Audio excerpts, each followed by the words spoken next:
도전하기가 두렵기도 했습니다. 검찰 수사를 돕기 위해 김만배는 무엇을 했을까? 50억 클럽은 또 어떤 관계가 있을까? 남욱에게 직접 물었습니다.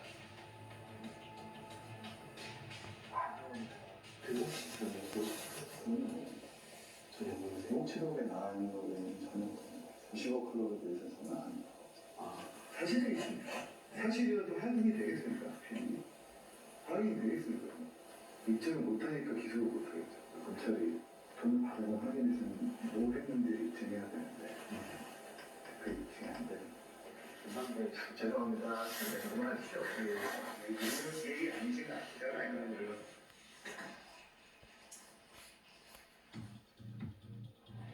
대장동 개발업자들의 목소리가 생생하게 남아있는 정영환 녹취록. 그 속에는 형이라는 단어가 2,500번 정도 나옵니다. 친화력이 좋다는 김만배 전 머니투데이 부국장은 후배들에게 자신을 만배 형이라 부르게 하고 가까이 지내고 싶은 이들을 형으로 모시며 인적 네트워크를 넓혀갔습니다. 만배 형이 형님으로 모셨다는 또 다른 형의 이야기를 들어보겠습니다. 1987년 한 공장에서 변사체 32구가 발견되며 세상을 놀라게 했던 오대양 사건. 이때 수사를 맡았던 건 박영수 검사였습니다. 유사 정교전 광신 상태에서 이루어진 집단 자살 사건으로 추정되나? 강력부에서 성과를 쌓은 그는 특유의 강력한 리더십을 바탕으로 특수부의 전설로 성장해 갑니다.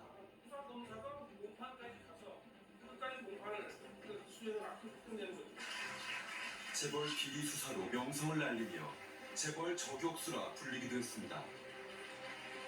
여러분, 검찰 정신이 무엇입니까? 무엇보다 특검으로 현직 대통령을 직접 수사했던 전무후무한 경력의 소유자. 법과 원칙에 따라서 어느 한쪽에 치우침이 없이 올바른 수사를 하도록 노력하겠습니다. 그 박영수 전 특검과 대장동 로비스트였던 김만배 기자와의 관계가 다시 주목받고 있습니다.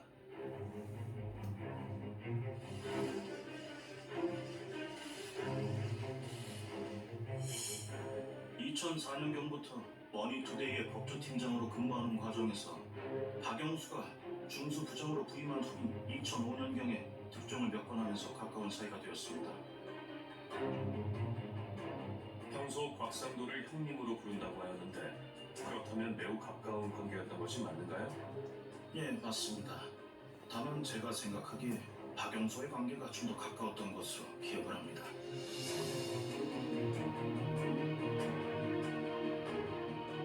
서초동에서 두 사람을 보았던 검사와 기자들도 그들이 가까운 사이였다고 기억합니다. 당시쯤이면 김만배는 잘 통했을 겁니다. 김만배가 형님 아시죠? 얘기하면 박영수 잘 따라가는 스타일이니까 잘 통했을 겁니다. 그런 점에서. 두 분이서 그냥 부산 중부정부를 기대하는데 그런데 둘이서 사실 아무도 그랬어요. 아, 그럼 지금 우리 박영수 검사이랑 만병 친하구나. 김만배 기자와 박영수 전 특검의 대장동 이전 시절을 안다는 제보자가 시사직격에 연락을 해왔습니다. 그는 건축 시행 사업을 하며 박영수 변호사에게 자문을 의뢰한 적이 있다고 합니다. 이 자리에서 박영수 와서 다 그 사진 찍고 참석해서 했죠. 당시 박 전 특검의 법무법인에 월 300만 원의 자문료를 지급했다고 합니다. 아 이거 지면은 우리 딸이 뭐 그 장사에 좀 이런 거 관심 있어 하니까 상가도 하나 주라. 그래서 좋습니다. 예, 제가 잘해서 돕겠습니다. 이런 얘기도 했었어요. 2011년 시공사와 분쟁이 발생하자 박영수는 법조 기자인 김만배가 도움이 될 거라 했다고 합니다. 그때 당시에 박영수 변호사가 뭐 항상 뭐 자기 할 거 있으면 김만배랑 해라. 그리고 뭐 좀 돈 줄 거 있으면 뭐 하고. 그러니까 이거는 이거 판사들한테 이거 좀 얘기를 잘 해야 돼. 그 1,000만 원을 주고 그 다음에 좀 있으니까 또 2,000을 달래요.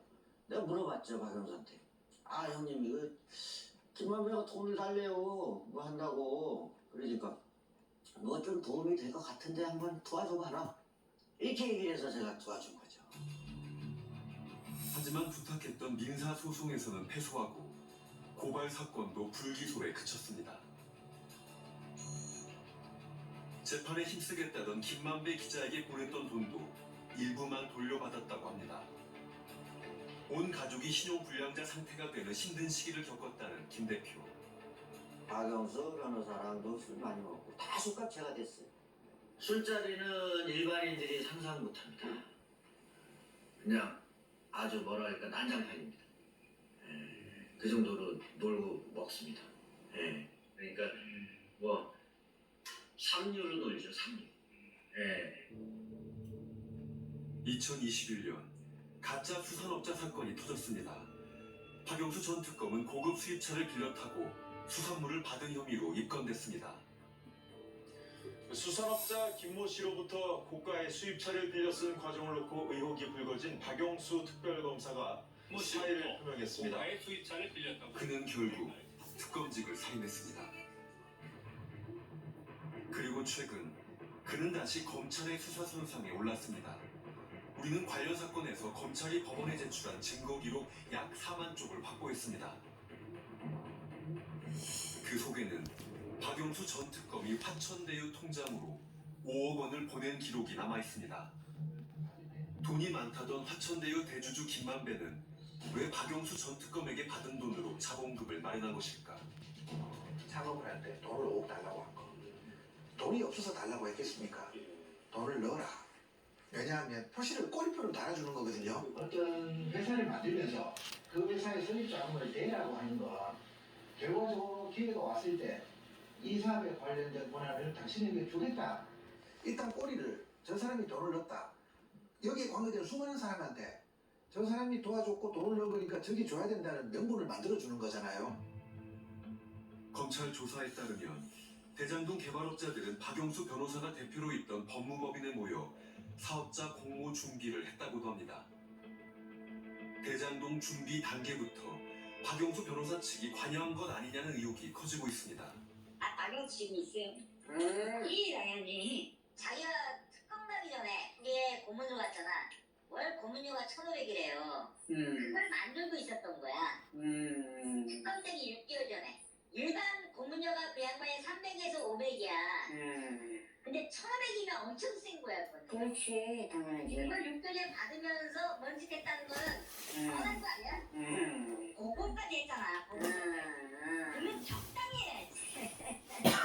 그래 진짜 사고 나시겠다 이랬어.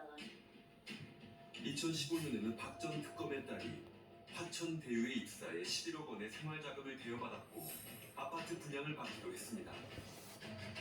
이는 제3주와 뇌물로 볼 수 있다는 지적도 나옵니다. 그리고 또 한 인물이 등장합니다. 박 전 특검의 외사촌으로 알려진 이기성 씨. 분양대행사 대표인 그는 대장동에서도 5개 구역의 분양대행을 맡았습니다. 그리고 문제의 5억 원. 그 출처도 이기성이었습니다. 박영수 외사촌 이기성 씨는 화천대유의 초기 자금 5억 원을 박영수 계좌로 입금했습니다. 박영수는 그 돈을 화천대유 계좌로 다시 보냅니다. 우리 법인 만들 때 돈 들어온 것들은 박영수 대리를 통해서 들어온 돈은 이성이 해줘야 돼. 이성이 잘 알겠습니다.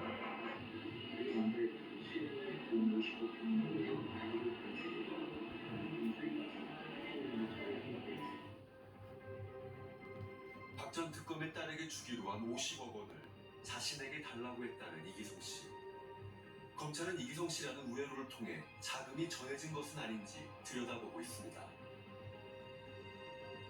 검찰 조사에 따르면 천화동인 1호와 4호, 6호로부터 이기성 씨에게 건네진 자금은 약 315억 원.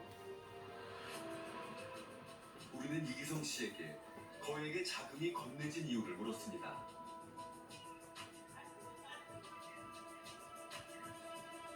그는 우선 5억 원이 자본금이란 사실을 몰랐으며 천화동인에서 받은 돈 일부는 다시 상환하고 일부는 토목업자에게 썼다.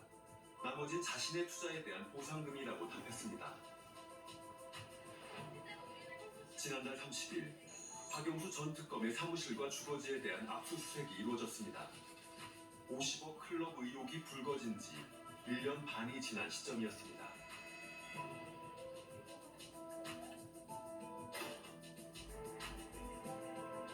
제작진은 박영수 전 특검을 수차례 찾아갔지만 만날 수 없었습니다.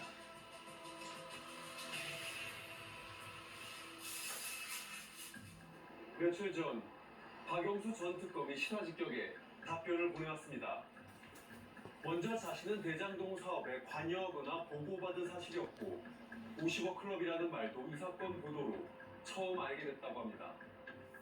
가장 문제가 되고 있는 화천대유 자본금 5억 원에 대해선 자신이 화천대유에 투자한 것은 아니고 김만배가 외사촌 이기성과의 금전거래 사실을 명확히 하기 위해 변호사인 본인의 계좌를 통해 송금해달라는 부탁을 했기 때문이라고 합니다. 김대근 사장과 관련해서는 고문 변호사로서 법률 자문을 해준 사실은 있지만 당시 김만배 기자를 소개했는지 기억나진 않는다. 터무니없는 가설에 부정확한 자료를 덧붙여 범죄자로 몰고 가려는 현상 때문에 고통을 겪고 있고 하루빨리 진실이 밝혀지기를 바란다고도 말했습니다. 현재 구속되어 있는 김만배에게도 그의 변호인을 통해 입장을 물었지만 답변은 오지 않았습니다. 하루빨리 진실이 밝혀지기를 바라는 마음은 누구나 마찬가지일 겁니다. 자, 시계를 조금 더 앞으로 돌리겠습니다. 2011년으로 가보겠습니다. 수많은 인물이 얽혀있는 대장동 사건. 그 시작점에는 지금은 파산에 존재하지 않는 부산저축은행이 있습니다. 2011년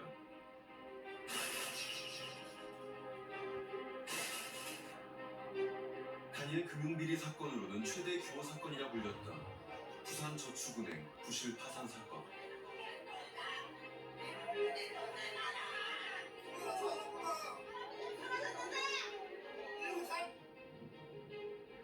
그 후 12년이 지났습니다. 하지만 할머니는 아직도 부산저축은행에 예금했던 돈을 돌려받지 못했습니다. 나중에 자식들에게 패기치지 말자며 저금한 노후자금, 부부의 전 재산이었습니다. 길값도 비싸서 불도 못 여게. 우리는 왜 오래 살았으면 막 애당초부터 막 그냥 지내고 삽니까. 우리 아저씨가 나가고 보통만 한 3억 됐어요. 그 돈이 좋습니까? 우리 아저씨 샤빠지 밤잠 안 자고 돈 벌이가 그다 갖다 이어갖고 몸이 아파가면서 해는 게 그게 내가 제일 억울한 게라요. 있는 재산 싹 다 뜯고 뭐 있습니까? 하루아침에 거지 되는 게지 뭐. 이자를 조금이라도 더 주는 저축은행에 가자던 성실했던 남편은 지난해 세상을 떠났습니다. 우리 아저씨만큼은 그래도 몇 년 더 산다 생각했는데 이래가지고 생각도 못하고 살고 있으니까 저는 죽는 사람 불쌍했지만